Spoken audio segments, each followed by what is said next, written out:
யார் அந்த சார்னு கேட்டு எல்லாரும் திரும்பி பார்த்தது மக்கள் நல்வாழ்வுத்துறை அமைச்சர் மா சுப்பிரமணியனை தான். உயிரை காப்பாத்திக்க ஹாஸ்பிட்டல் போனா டாக்டர் இருக்க மாட்டாங்க. இருக்க டாக்டரும் 24 மணி நேரத்துக்கு மேல வேலை செஞ்சு களைச்சு போயிருப்பாங்க. ஒன்னு உயிர் போயிடும், இன்னொன்னு கை கால் போயிடும். 5000 டாக்டர்கள் இல்லாத சூழல்.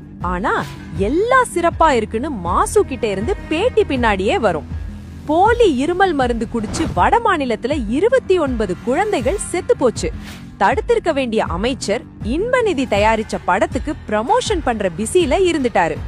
மாரத்தான் ஓடுறதே வேலையா வச்சிருக்கவருக்கு மக்கள் உயிர் காக்கும் துறை எதுக்கு?